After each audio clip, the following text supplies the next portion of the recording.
ಎಲ್ಲರಿಗೂ ನಮಸ್ಕಾರ. ಇವತ್ತು ಶ್ರೀಕಾಂತಣ್ಣ ಭಾರಿ ಮಾಡ್ತಿದ್ವಿ ಅಣ್ಣ. ರಂಜಾನ್ ಹಬ್ಬ.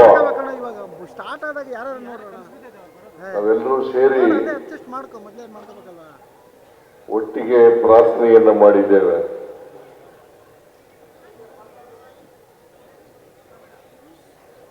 ನಾವು ಪ್ರಾರ್ಥನೆ ಮಾಡ್ತಕ್ಕಂಥದ್ದು ಮನುಕುಲಕ್ಕೆ ಮತ್ತು ದೇವರಿಗೆ. ನಾವೆಲ್ಲರೂ ಕೂಡ ಮಾನವರಾಗಿ ಮಾಡತಕ್ಕಂಥದ್ದು ಅತ್ಯಂತ ಅವಶ್ಯ. ಪ್ರತಿಯೊಬ್ಬ ತಮ್ಮ ಬದುಕನ್ನ ಸಾರ್ಥಕ ಮಾಡ್ಕೋಬೇಕಾದ್ರೆ ನಾವೆಲ್ಲರೂ ಕೂಡ ಮಾನವೀಯತೆಯಿಂದ ಪರಸ್ಪರ ಪ್ರೀತಿ ವಿಶ್ವಾಸಗಳಿಂದ ಇರ್ತಕ್ಕಂಥದ್ದು ಅತ್ಯಂತ ಅವಶ್ಯ. ಭಾರತ ದೇಶ ಅನೇಕ ಜಾತಿ ಧರ್ಮಗಳಿಂದ ಕೂಡಿರ್ತಕ್ಕಂಥ ದೇಶ, ಸಂಸ್ಕೃತಿಗಳಿಂದ ಕೂಡಿರ್ತಕ್ಕಂಥ ದೇಶ.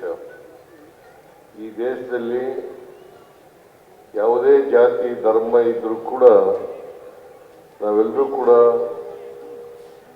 ಏಕತೆಯಿಂದ ಬಾಳ್ತಕ್ಕಂಥ, ಒಟ್ಟಾಗಿ ಬಾಳ್ತಕ್ಕಂಥ ಕೆಲಸವನ್ನ ಮಾಡಬೇಕು.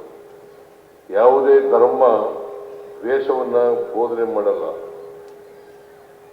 ಅದು ಇಸ್ಲಾಂ ಧರ್ಮ ಇರ್ಬೋದು, ಹಿಂದೂ ಧರ್ಮ ಇರ್ಬೋದು, ಕ್ರೈಸ್ತ ಧರ್ಮ ಇರ್ಬೋದು, ಸಿಖ್ ಧರ್ಮ ಇರ್ಬೋದು. ಈ ಧರ್ಮಗಳೆಲ್ಲವೂ ಕೂಡ ಪ್ರೀತಿಯನ್ನ ಬೋಧಿಸ್ತವೆ ಹೊರತು ದ್ವೇಷವನ್ನ ಬೋಧಿಸೋದಿಲ್ಲ. ಅದಕ್ಕೋಸ್ಕರ ನಾವೆಲ್ಲರೂ ಕೂಡ ಪರಸ್ಪರ ಪ್ರೀತಿಯಿಂದ ಇರ್ತಕ್ಕಂಥ ವಾತಾವರಣವನ್ನು ನಿರ್ಮಾಣ ಮಾಡ್ತಕ್ಕಂಥದ್ದು ಅತ್ಯಂತ ಅವಶ್ಯ ಅಂತಕ್ಕಂಥ ಮಾತುಗಳನ್ನ ಈ ಸಂದರ್ಭದಲ್ಲಿ ಹೇಳಲಿಕ್ಕೆ ಬಯಸ್ತೇನೆ. ಎಲ್ಲ ಮುಸಲ್ಮಾನ್ ಬಾಂಧವರಿಗೆ, ದೇಶದ ಎಲ್ಲ ಮುಸಲ್ಮಾನ್ ಬಾಂಧವರಿಗೆ ಈದ್ ಮುಬಾರಕ್, ಈದ್ ಮುಬಾರಕ್. ಎಲ್ಲ ಮುಸಲ್ಮಾನ್ ಬಾಂಧವರಿಗೂ ಹಬ್ಬದ ಶುಭಾಶಯಗಳು. ನಿಮ್ಮೆಲ್ಲರಿಗೂ